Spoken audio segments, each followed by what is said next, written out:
ಇಲ್ಲಿ ಒಂದು ಸ್ವಲ್ಪ ವಿಭಿನ್ನವಾಗಿ ಕಥೆಯನ್ನು ತಿಳಿಸಿಕೊಡ್ತಾರೆ. ಭೀಷ್ಮಕರಾಜನೇ ವಿಚಾರ ಮಾಡಿದ್ದಂತು ಶಿಶುಪಾಲನಿಗೆ ಕೊಡಬೇಕು. ಇಲ್ಲಿ ಪತ್ರದ ವಿಚಾರ ಏನು ಹೇಳುವುದಿಲ್ಲ. ಅಂತೂ ಆ ಸಮಯದಲ್ಲಿ ಶ್ರೀಕೃಷ್ಣ ಬಂದು ತಾನು ರುಕ್ಮಿಣಿಯನ್ನು ಅಪಹಾರ ಮಾಡಿಕೊಂಡು ಹೊರಟ. ಆ ಸಮಯದಲ್ಲಿ ಕೃಷ್ಣನಿಗೂ ಯಾರು ಆ ರುಕ್ಮಿಣಿಗೂ ಯುದ್ಧ ನಡೀತಾ ಇದೆ. ಯುದ್ಧ ನಡೆದಿರೋದು ಬಹಳ ಪ್ರಸಿದ್ಧ, ಎಲ್ಲ ಪುರಾಣಗಳಲ್ಲಿ ಬಂದಿದೆ ಅದು. ಅನೇಕ ಜನ ಕೃಷ್ಣನ ಮೇಲೆ ಯುದ್ಧಕ್ಕೆ ಬರ್ತಾರೆ. ಯಾದವರು ಅವರನ್ನೆಲ್ಲ ಸಂಹಾರ ಮಾಡ್ತಾರೆ. ಕೃಷ್ಣ ರುಕ್ಮಿಣಿಯನ್ನು ಕರ್ಕೊಂಡು ರಥದಲ್ಲಿ ಕೂಡಿಸಿಟ್ಟುಕೊಂಡು ತಾನು ದ್ವಾರಕಾಪಟ್ಟಣಕ್ಕೆ ಹೊರಡುತ್ತಾನೆ. ಅವನು ಈ ರುಕ್ಮಿ ಮಾತ್ರ ಎಷ್ಟೊತ್ತಿಗೂ ಬಿಡಲಿಲ್ಲ. ಕೃಷ್ಣನನ್ನು ತುಂಬ ದೂರ ಹಿಂಬಾಲಿಸಿಕೊಂಡು ಹೊರಟ. ಆಗ ಆ ರುಕ್ಮಿಯನ್ನು ಕೃಷ್ಣ ತಾನು ಸಂಹಾರ ಮಾಡುತ್ತೇನೆ ಅಂತ ಹೇಳುವಾಗ ರುಕ್ಮಿಣಿ ಬಂದು ಕೈ ಅಡ್ಡ ಹಿಡಿದು ಬಿಟ್ಲು. ಬೇಡ, ರುಕ್ಮಿಣ್ಯಾತ್ರ ನಿವಾರಿತಃ, ನನ್ನ ಅಣ್ಣ, ಎಷ್ಟಾದರೂ ನನ್ನ ಅಣ್ಣ ಇವನನ್ನು ಈ ಸಂದರ್ಭದಲ್ಲಿ ನೀನು ಸಂಹಾರ ಮಾಡೋದು ಬೇಡ ಅಂತ ರುಕ್ಮಿಣಿ ತಡೀತಾ ಇದ್ದಾಳೆ. ಇಷ್ಟಾದ ಮೇಲೆ ಮುಂದೆ ಈ ಪುರಾಣದಲ್ಲಿ ಬರುವ ಒಂದು ವಿಶೇಷ ಏನು ಅಂತಂದರೆ, ನೋಡಿ, ಕೃಷ್ಣ ರುಕ್ಮಿಯನ್ನು ತಾನು ಅರ್ಧ ತಲೆ ಬೋಳಿಸಿ ವಿರೂಪಗೊಳಿಸಿ ಕಳಿಸಿಬಿಟ್ಟ ಅಂತ ನಾವು ಕಥೆಯನ್ನು ಕೇಳ್ತೇವೆ. ಮುಂಡಯಿತ್ವ ಶಿರಸ್ತಥ, ರುಕ್ಮಿಣಿಯನ್ನು ಕರ್ಕೊಂಡು ಹೊರಟು ಬಿಡ್ತಾನೆ. ಆ ರುಕ್ಮಿಣಿಯ ಅಣ್ಣ ರುಕ್ಮಿ ಏನಿದ್ದಾನೆ ಅವನಿಗೆ ತಲೆ ಬೋಳಿಸಿ ಅವನನ್ನು ವಿರೂಪಗೊಳಿಸಿ ಅವಮಾನ ಮಾಡಿ ಕೊಟ್ಟು ಕಳಿಸಿದ ಅಂತ. ಆ ಸಂದರ್ಭದಲ್ಲಿ ರುಕ್ಮಿಗೆ ಒಂದಷ್ಟು ಪಶ್ಚಾತ್ತಾಪ ಆಯಿತಂತೆ. ಆದರೆ ತಾನು ಶ್ರೀಕೃಷ್ಣ ಪರಮಾತ್ಮನನ್ನು ಸ್ತೋತ್ರ ಮಾಡಿದ ಅಂತ, ಕೃಷ್ಣನ ಹತ್ರ ಕ್ಷಮಾಯಾಚನೆ ಮಾಡಿದ ಅಂತ ಈ ಪುರಾಣ ನಮಗೆ ತಿಳಿಸಿಕೊಡುತ್ತೆ. ಕೃಷ್ಣನ ಹೇಳ್ತಾನೆ, ಪೂರ್ವಂ ದತ್ತ ಸ್ವಯಂ ದೇವ ಜಾನಕಿ ಜನಕೇನ ಚ. ಹೇ ಕೃಷ್ಣ, ನಾನು ತುಂಬ ತಪ್ಪು ಮಾಡಿದ್ದೇನೆ. ನನ್ನ ಬಾಣಗಳಿಂದ ನಿನ್ನ ವಕ್ಷಸ್ಥಳಕ್ಕೆ ಪ್ರಹಾರ ಮಾಡಿದ್ದೇನೆ. ನಾನು ಆ ಅಪರಾಧವನ್ನು ಕ್ಷಮಾ ಮಾಡು. ಈಗ ನನ್ನ ತಂಗಿಯನ್ನು ನಿನಗೆ ನಾನು ಕೊಡ್ತಾ ಇದ್ದೇನೆ, ನೀನು ವಿವಾಹವನ್ನು ಮಾಡಿಕೋ ರುಕ್ಮಿಣಿಯನ್ನು. ಹಿಂದೆ ಯಾವ ರೀತಿ ಜನಕರಾಜ ಜಾನಕಿಯನ್ನು ರಾಮದೇವರಿಗೆ, ನಿನ್ನ ಹಿಂದಿನ ಅವತಾರ ರಾಮದೇವರಿಗೆ ಕೊಟ್ಟಿದ್ದಾನೋ ಅದರಂತೆ ನಾನು ನಿನಗೆ ರುಕ್ಮಿಣಿಯನ್ನು ಕೊಡ್ತಾ ಇದ್ದೇನೆ. ಈ ರುಕ್ಮಿಣಿಯನ್ನು ವಿದ್ಯುಕ್ತವಾಗಿ ನೀನು ಮದುವೆಯಾಗು ಅಂತ ಪ್ರಾರ್ಥನೆಯನ್ನು ಮಾಡಿಕೊಂಡಿದ್ದಾನಂತೆ ರುಕ್ಮಿ. ಸರಿ, ಕಥೆ ಏನೋ ಬಂದಿದೆ, ಇದನ್ನು ನಾವು ಒಪ್ಪಬೇಕೋ ಬೇಡವೋ ಅಂತ ಒಂದು ಪ್ರಶ್ನೆ ಸಾಮಾನ್ಯ ಬರುತ್ತೆ. ಯಾಕಂದರೆ ರುಕ್ಮಿ ತುಂಬ ದ್ವೇಷ ಮಾಡಿರತಕ್ಕಂಥವನು. ಕೃಷ್ಣನ ಮೇಲೆ ಅಷ್ಟೆಲ್ಲ ಯುದ್ಧ ಮಾಡಿ ಕೊನೆಗೆ ಅವನು ಕೃಷ್ಣನನ್ನೇ ಸ್ತೋತ್ರ ಮಾಡಿ ಹೇಗೆ ಕೊಟ್ಟು ಕಳಿಸಿದ ಒಂದು ಪ್ರಶ್ನೆ ಸಹಜವಾಗಿ ಬರುತ್ತೆ ನಮಗೆ. ಅದಕ್ಕೆ ಒಂದು ಉತ್ತರ, ಈ ರುಕ್ಮಿ ಏನಿದ್ದಾನೆ ಅವನು ಕೆಟ್ಟವ ಅಂತ ನಾವು ಸಾಮಾನ್ಯವಾಗಿ ಅವನನ್ನು ಪುರಾಣಗಳಲ್ಲಿ ಎಲ್ಲ ಕಡೆ ಪ್ರತಿಬಿಂಬಿಸಿದ್ದುಂಟು. ಆದರೆ ಅಂಥ ರುಕ್ಮಿಯಲ್ಲಿಯೂ ಒಬ್ಬ ಸಜ್ಜೀವ ಇದ್ದ ಅಂತ ಶ್ರೀಮದಾಚಾರ್ಯರು ಹೇಳುತ್ತಾರೆ. ಶ್ರೀಮದಾಚಾರ್ಯರು ಭಾಗವತ್ ತಾತ್ಪರ್ಯ ನಿರ್ಣಯ ಸಪ್ತಮ ಸ್ಕಂದಕ್ಕೆ ವ್ಯಾಖ್ಯಾನ ಬರಿಬೇಕಾದರೆ, ಪೌಂಡ್ರತೆ ನರಕೆ ಚೈವ ತಥಾ ಸಾಲ್ವೇ ಚ ರುಕ್ಮಿಣಿ ಆವಿಷ್ಟಾಸ್ತು ಹರೇರ್ಭಕ್ತಾ ತದ್ಭಕ್ತ್ಯ ಹರಿಮಾಪಿರೇ. ಆಚಾರ್ಯರು ನಿರ್ಣಯ ಕೊಡ್ತಾರೆ, ಪೌಂಡ್ರಕ ವಾಸುದೇವ, ನರಕಾಸುರ, ಸಾಲ್ವ, ಈ ರುಕ್ಮಿ ಇವರೆಲ್ಲ ಏನಿದೆ, ಯದ್ಯಪಿ ದುಷ್ಟರೇ, ಅಸುರರೇ ಇವರೆಲ್ಲ, ಆದರೆ ಇವರಲ್ಲಿ ಹರಿಭಕ್ತರ ಆವೇಶ ಇದೆ ಅಂತ ಮಧ್ವಾಚಾರ್ಯರು ಹೇಳುತ್ತಾರೆ. ಆ ಪ್ರಮೇಯವನ್ನು ನಾವು ಇಟ್ಟುಕೊಂಡಾಗ ಅವನು ಸ್ತೋತ್ರ ಮಾಡಿರುವಂತಹದ್ದು ಕೂಡತ್ತೆ. ಯಾಕೆ?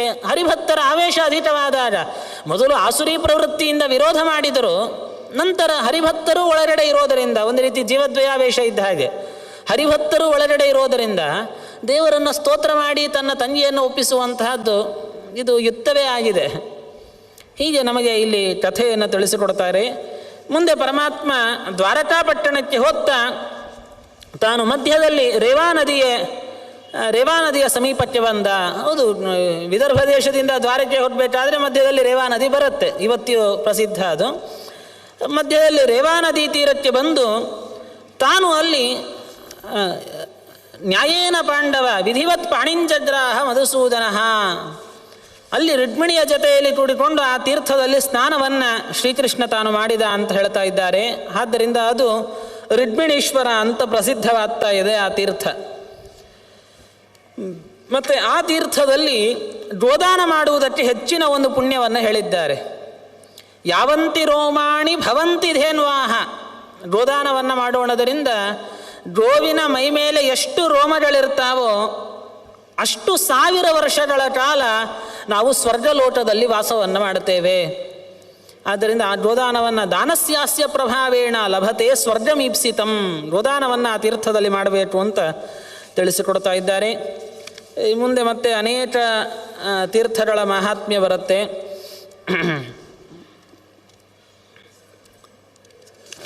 ಪಿಂಡದಾನದ ಮಹತ್ವ ಅದೆಲ್ಲವನ್ನು ಹೇಳ್ತಾರೆ. ಧರ್ಮರಾಜರು ಮಾರ್ಕಂಡೇಯರನ್ನು ಪ್ರಶ್ನೆ ಮಾಡುತ್ತಾರೆ, ಶುಭಾಶುಭಂ ನ ಬಂಧೂನಾಂ ಜಾಯತೆ ತೇನ ಹೇತುನಾ. ಮನುಷ್ಯ ತಾನು ಒಬ್ಬನೇ ಹುಟ್ಟುವಾಗ ತಾನು ಒಬ್ಬನೇ ಬರುತ್ತಾನೆ. ಯಾವುದೋ ಒಂದು ಟಾಣದ ನಮ್ಮ ಕಣ್ಣಿಯ ಟಾಣದ ಒಂದು ಲೋಟದಿಂದ ನಾವು ಇಲ್ಲಿಗೆ ಭೂಮಿಗೆ ಬರ್ತೇವೆ. ಸತ್ತ ನಂತರದಲ್ಲಿ ಪುನಃ ಅದೇ ಲೋಟಕ್ಕೆ ಹೋಗ್ತೇವೆ. ಅದರ್ಶನ ದಿಹಾಯಾತಃ ಪುನಶ್ಚಾದರ್ಶನಂಗತಃ ಅಂತ ಮಹಾಭಾರತ ಒಂದು ಮಾತು ಹೇಳುತ್ತೆ. ಏಕೋ ಹಿ ಭುಂತೆ ಸೃತಂ ಏಕ ಏವ ಹಿ ದುಷ್ಕೃತಂ.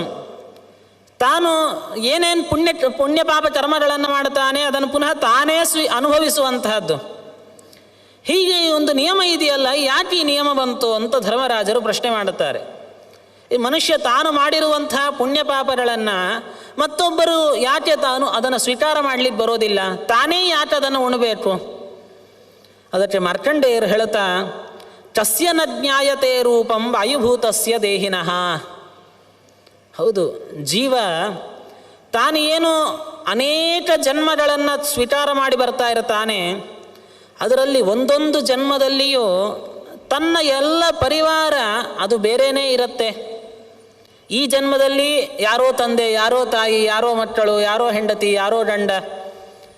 ಮತ್ತು ಈ ಜನ್ಮದಲ್ಲಿರುವಂಥ ಎಲ್ಲ ಇದೇ ಜನ ಮುಂದಿನ ಜನ್ಮದಲ್ಲೂ ಪುನಃ ಅವರೇ ತಂದೆ ತಾಯಿ ಆಗಬೇಕು, ಅವರೇ ಹೆಂಡತಿ ಆಗಬೇಕು, ಅವರೇ ಮಕ್ಕಳಾಗಬೇಕು, ಅವರೇ ಗಂಡನಾಗಿ ಬರಬೇಕು, ಆಗುವುದಿಲ್ಲ. ಅದು ಒಂದೊಂದು ಜನ್ಮದಲ್ಲಿಯೂ ಇಲ್ಲಿ ಸತ್ತ ನಂತರ ಪುನಃ ಮತ್ತೊಂದು ದೇಹವನ್ನು ಪ್ರವೇಶ ಮಾಡಿದ ಅಂತಂದರೆ ಅಲ್ಲಿ ಮತ್ತಿನ್ಯಾರೋ ಜೀವರು ನಮಗೆ ಬಂಧು ಬಳಗ ವಾಯಿಸುತ್ತಾರೆ.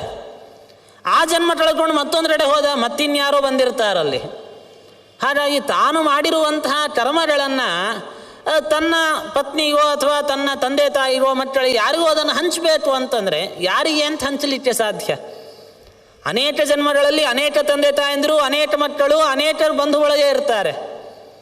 ಆದ್ದರಿಂದ ಇದೇನು ಒಂದು ದೊಡ್ಡ ಪ್ರವಾಹ ಇದ್ದ ಹಾಗೆ. ಇದು ಸಂಸಾರದ ಪ್ರವಾಹದಲ್ಲಿ ಯಾರಿಗೆ ಯಾರೂ ಸಹಿತ ಸಂಬಂಧ ಇರುವುದಿಲ್ಲ. ಹಾಗಾಗಿ ಜೀವ ತನ್ನ ಒಂದು ಕರ್ಮಗಳನ್ನು ತಾನೇ ಅನುಭವಿಸಬೇಕಾಗತ್ತೆ ಅಂತ ತಿಳಿಸ್ತಾರೆ.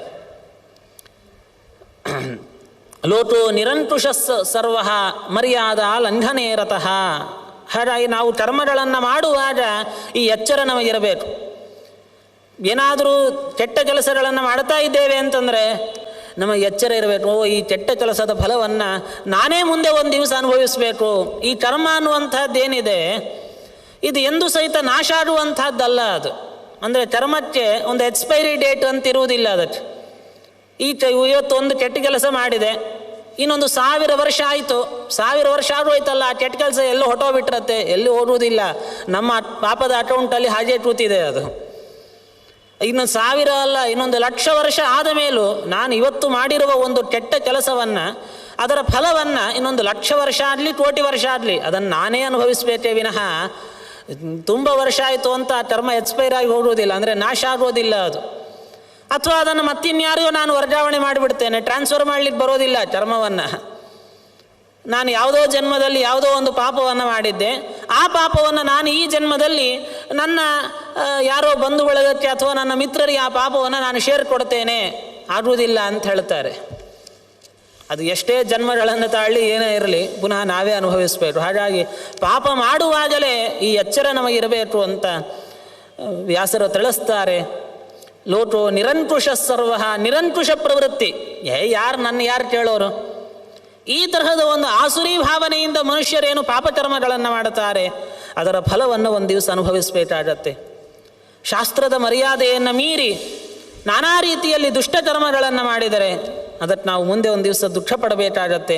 ಅದರಿಂದ ಎಂದೂ ಹಾಗೆ ಮಾಡದೆ ಶಾಸ್ತ್ರೋಕ್ತವಾದ ಕರ್ಮಗಳು, ಸ್ನಾನ, ದಾನ, ಜಪ, ಹೋಮ, ಅಧ್ಯಯನ, ದೇವತಾರ್ಚನೆ, ಶ್ರಾದ್ದಾದಿ ಕರ್ಮಗಳು, ಅತಿಥಿ ಸತ್ಕಾರ, ಇವುಗಳನ್ನೆಲ್ಲ ಎಂದೂ ಬಿಡದೆ ನಾವು ಆಚರಣೆ ಮಾಡಬೇಕು ಅಂತ ಮಾರ್ಕಂಡೇಯರು ತಿಳಿಸ್ತಾ ಇದ್ದಾರೆ.